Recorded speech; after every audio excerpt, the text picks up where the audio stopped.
안녕하세요. 저는 대구 수성도장에서 신앙하고 있는 녹사장 김자영 태연랑입니다.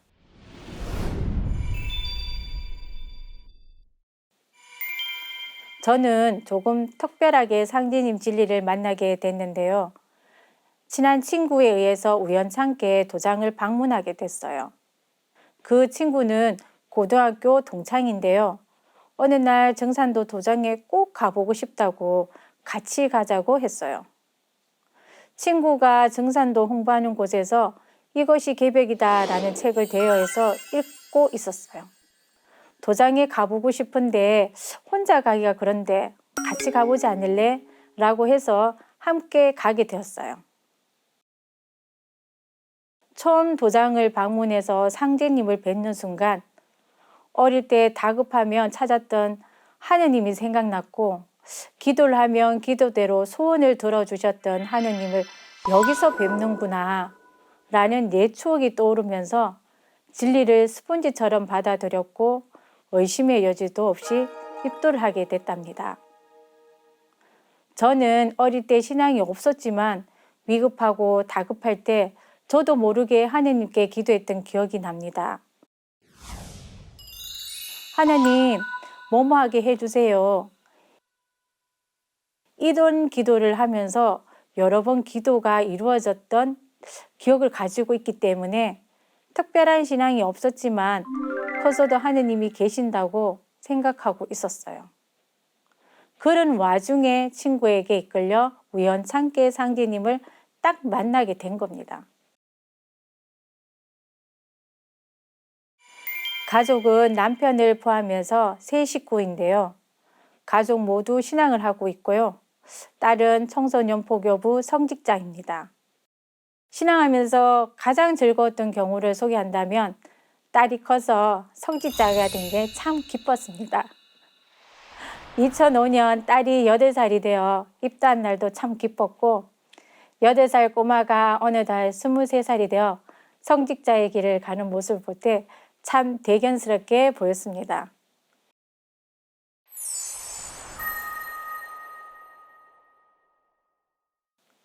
엄마로서 우리 딸에게 항상 응원하고 싶네요. 우리 딸 파이팅! 수호사님으로부터 새롭게 우주변화 원리 공부를 하면서 상생과 상극을 크게 깨닫게 됐어요.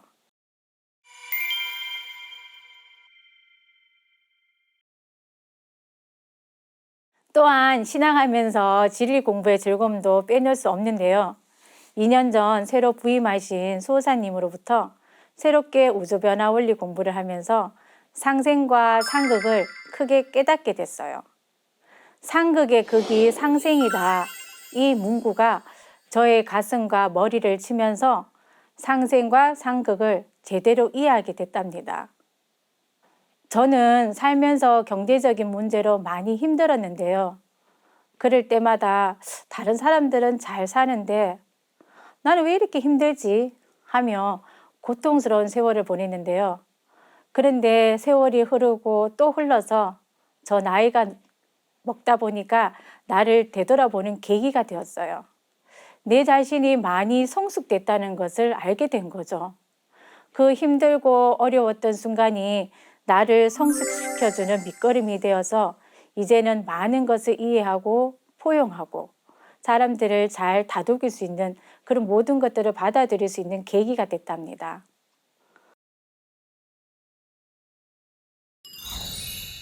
천지를 닮으면 상대를 부러워하지 않고 그 사람의 장점을 마음으로 진실되게 기뻐질 수 있겠구나.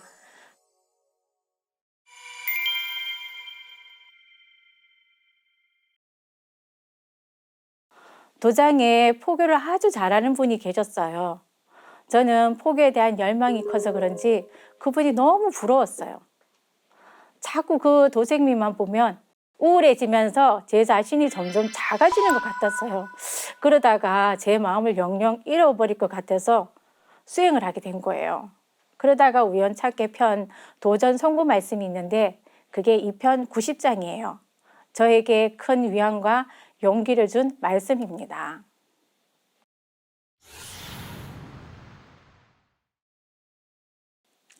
하늘은 곧 이치. 하루는 상제님께서 글을 쓰시니 이러하니라. 천자는 리하라. 소소지천이 합인심지천하니 리는 원어천하여 구어인심하니라. 하늘은 이치니라. 밝고 밝은 하늘이 사람 마음속 하늘과 부합하니 이치는 하늘에 근원을 두고 사람의 마음에 갇혀져 있느니라. 약 영리면 즉 자기 차심 지천이니 차는 기제천 지천이니라. 화비 자외이래요. 제급 기신이 아니라. 이치를 거스름은 곧 스스로 마음속 하늘을 속이는 것이니 이는 하늘에 있는 하늘을 속이는 것이니라. 화는 밖에서 오는 것이 아니요 죄가 제 몸에 미친 것이니라. 천지는 나와 한 마음이니 사람이 천지의 마음을 얻어 제 마음 삼느니라.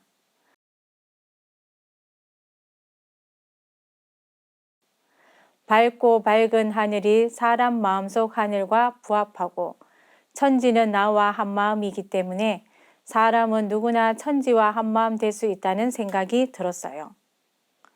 천지를 닮으면 상대를 부러워하지 않고 그 사람의 장점을 마음으로 진실되게 기뻐질 수 있겠구나 라는 생각으로 읽고 또 읽고 걸어 다니면서 혼자서 열심히 읽은 성구입니다.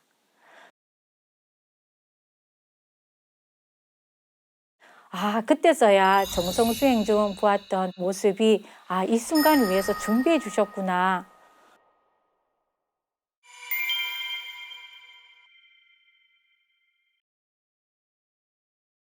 작년 가을이 끝나갈 무렵에 대구 엑스포에서 태월주 수행 전수 행사를 열었는데요.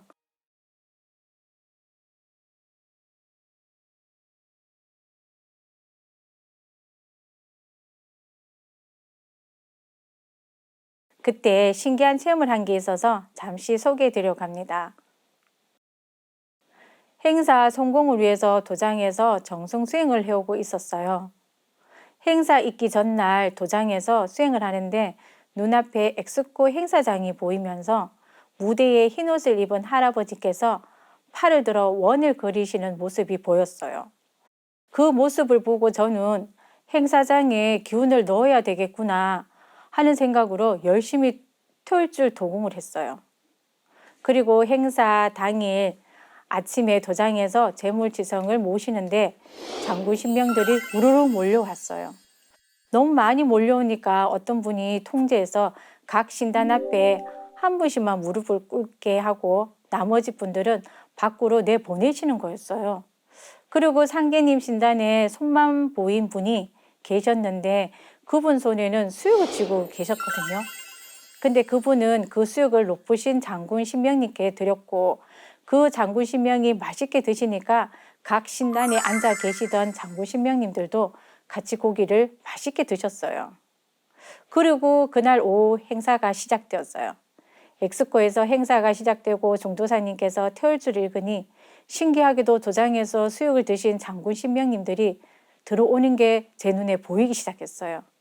그리고 뒤를 이어서 조상님들이 들어오셨는데 자손을 찾아 태울주 신유를 해주는 거였어요. 시간이 지나 태울주 도공을 하는데 척신과 복마가 몰려와 행사장으로 들어오는데 흰옷 입은 할아버지께서 쳐놓으신 투명 보호막에 부딪혀가 들어오지 못하는 것이었어요. 그때서야 정성수행 중 보았던 원을 그렸던 모습이 이 순간을 위해서 준비해 주셨구나 라는 생각을 하게 되었어요. 저는 그 순간이 영화의 부산행에서 좀비들이 막 떼지어 들어오는 장면이 떠오르는 거였어요.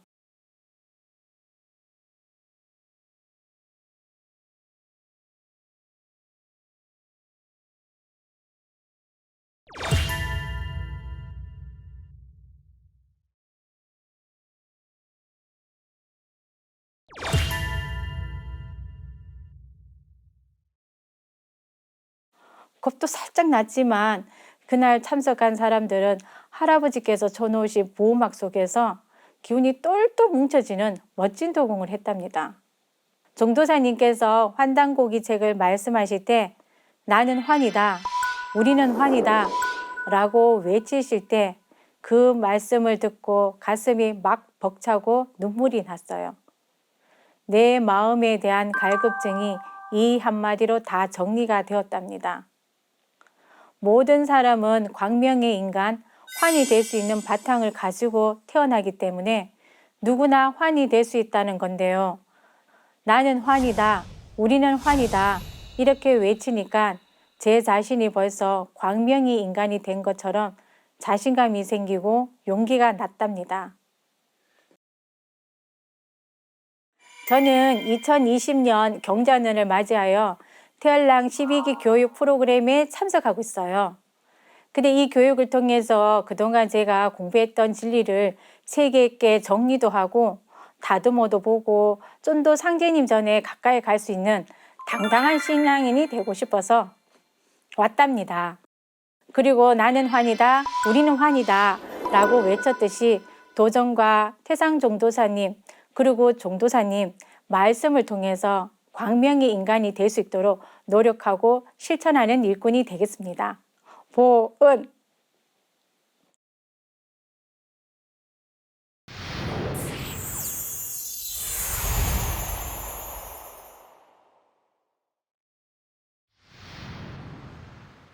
안녕하세요. 저는 수원 장안도장에서 신앙하는 교무도군자 이은영 도생입니다. 도장에서 포감 보직을 맡고 있고요.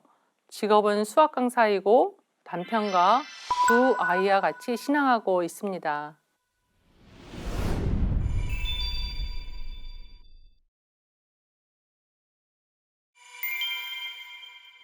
저는 기독교 모태신앙인데요. 어릴 적부터 신앙심이 남달라 교회에서 봉사하고 기도하는 신앙생활을 즐겨 하였습니다. 믿음 생활을 더 잘할 수 있을 것 같아서 초등학교 6학년 때 성경책을 읽게 되었어요.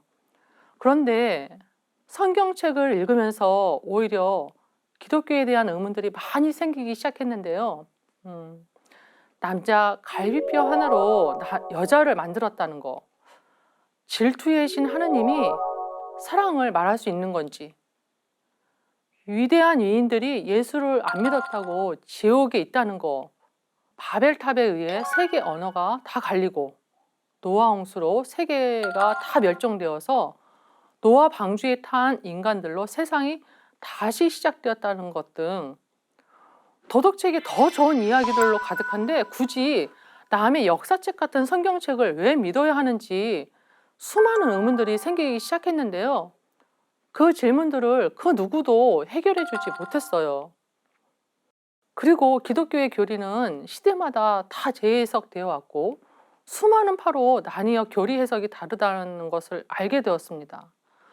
그래서 저는 변하지 않는 그것이 있지 않을까, 있다고 믿고 그것을 찾기 시작했습니다.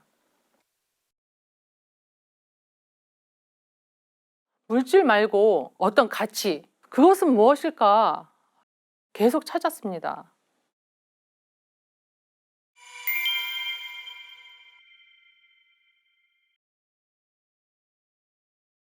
변하지 않는 게 무엇인지 알고 싶어서 주위 많은 분들에게 물어보곤 했는데요. 그 당시 만나는 사람이면 목사님, 전도사님, 누구든 질문을 한 기억이 납니다. 그때 친언니에게도 같은 질문을 했는데 언니는 그게 다이아몬드야 라고 이야기해 줬어요. 저는 어린 나이에 그래서 다이아몬드가 비싼 거구나, 변하지 않는 건 비싼 걸까? 라고 생각했어요. 하지만 다이아몬드란 답도 제게는 와닿지 않았고 물질 말고 어떤 가치, 그것은 무엇일까를 계속 찾았습니다. 그래서 저는 중학교 때 더 이상 기독교 신앙을 하지 못할 것 같아서 부모님께 더 이상 교회를 다니지 않겠다고 말씀드렸어요. 그리고 수녀가 되어볼까? 중이 되어볼까? 많은 고민을 하고 그 당시 저희 집이 서점을 하고 있어서 책을 많이 보면서 중고등학교 시절을 보냈던 것 같습니다. 변하지 않는 것이 무엇인지 아니? 하며 신기하게 제 마음속을 본 듯이 제가 정말 궁금해하던 그 질문을 던졌습니다.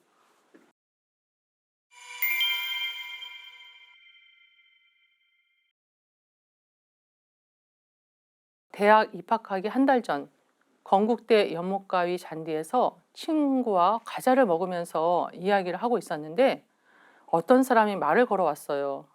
저희에게 건대생이냐고 물어보길래 아니라고 대답하고 빨리 보내려는데 그 사람은 과자를 좀 달라고 하더라고요. 그래서 3개를 주었죠. 그러자 그 사람이 과자 3개를 받으면서 3개는 참 특별한 수인데 하며 전화번호를 저에게 주길래 같이 있던 친구가 아, 이상한 사람이야. 그러면서 빨리 가자고 해서 그 자리를 떴습니다. 그런데 집에 와서 그 3이란 수가 뭔지 하도 궁금해가지고 한밤중에 밖에 나가 공중전화 박스를 찾아가지고 전화를 걸게 되었어요.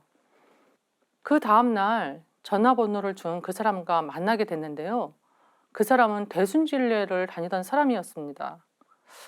저는 거기서 우주일련 이야기를 듣고 아, 내가 정말 찾던 진리가 여기 있구나 하며 너무너무 좋아가지고 그날 잠을 못 잤어요. 그때는 대순진리하고 증산도와 전혀 이제 차이에 대해서 몰랐고 상제님의 진리의 본적지가 증산도라는 것도 전혀 몰랐을 때였죠.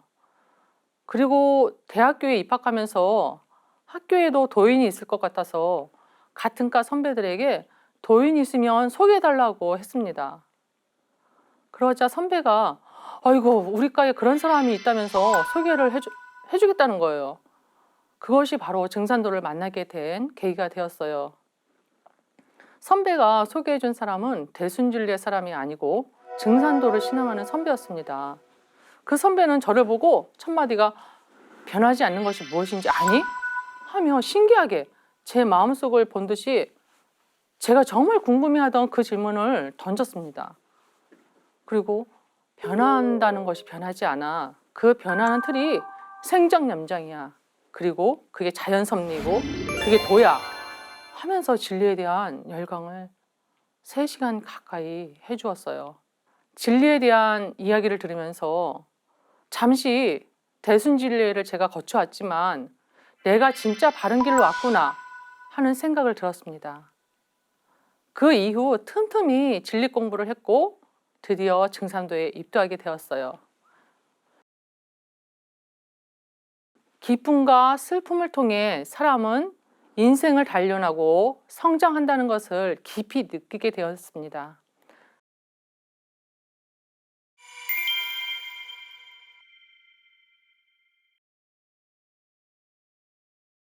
요즘 태알랑 성직자 교육을 받으면서 진리책을 집중해서 읽고 있는데요. 교육에 참석해서 다른 일에 방해받지 않고 진리책을 읽을 수가 있으니까 평소 생각하지 못했던 부분도 생각하게 되는 것 같습니다. 진리책 22페이지에 이런 구절이 나옵니다. 인생의 삶 속에는 슬픔과 기쁨 사이를 오가는 운명의 시계추가 있습니다. 이 시계추가 희비의 양극단을 오갈 때 인간은 시리에 빠져 밀려드는 고독과 눈물로 인생을 단련시키기도 하고 환희와 삶의 보람으로 가슴에 멍울진 아픔을 씻어내기도 합니다. 기쁨과 슬픔은 태초에 하느님이 내려주신 고귀한 선물입니다. 이 말씀을 읽으면서 아, 그렇지, 선물이지.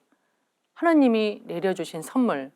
이 구절을 읽으면서 기쁨과 슬픔을 통해 사람은 인생을 단련하고 성장한다는 것을 깊이 느끼게 되었습니다. 그래서 앞으로 힘들고 어려운 일이 있어도 나를 성숙시키고 하나님이 내려주신 선물이다 라고 생각하고 그 선물을 잘 받아야지 하는 마음이 생겼어요. 그날 밤 바로 사촌은 꿈을 꿨는데요. 내가 꿈에 나타나 이것이 개벽이다 책을 전해주더라는 겁니다.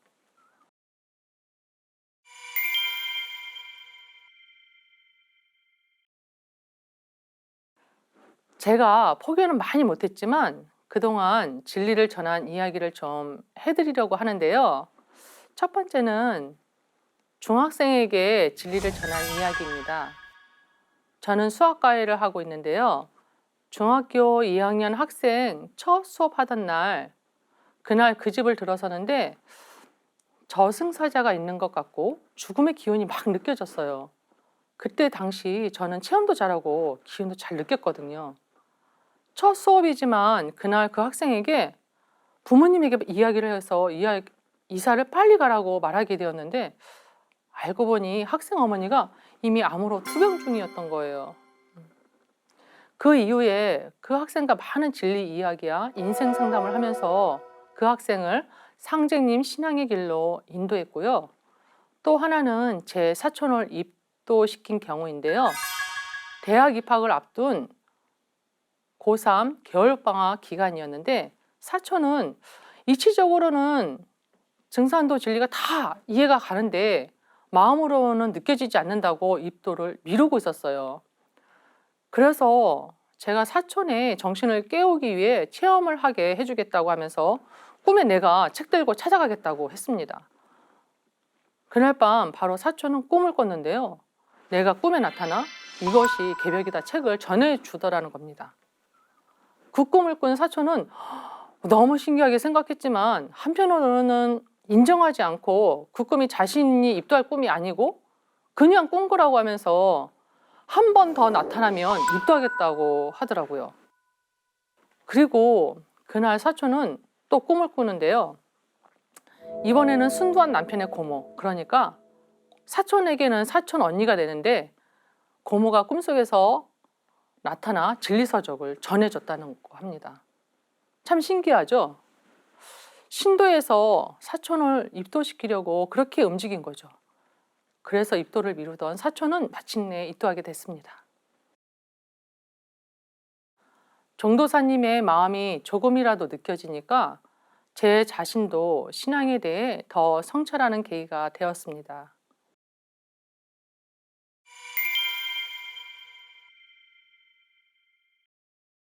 한 10년 전쯤 105일 정성수행을 하면서 모든 일이 내가 생각하는 대로 되는 체험을 했습니다. 진리에 대한 확신과 종도사님 말씀이 잘 들리게 종도사님이 어떤 심정으로 인류 구원 사업을 하시는지 알게 해달라고 기도를 하며 도공을 했는데 어느 날 온몸에 뜨거운 기운이 내려오면서 한참 통곡을 했던 기억이 납니다. 종도사님이 혼신의 힘을 다해 도전을 성편하시고 일꾼들이 빨리 깨어나 진리 사령관이 되기를 노심초사하시는 마음이 느껴졌습니다. 종도사님의 마음이 조금이라도 느껴지니까 제 자신도 신앙에 대해 더 성찰하는 계기가 되었습니다. 저의 좌우명은 초발심을 잊지 않는 것입니다. 초발심을 잊어버리지 않고 순수한 마음으로 종도사님 뜻을 받들어 세상을 위해 봉사하는 도생이 되고 싶습니다. 보은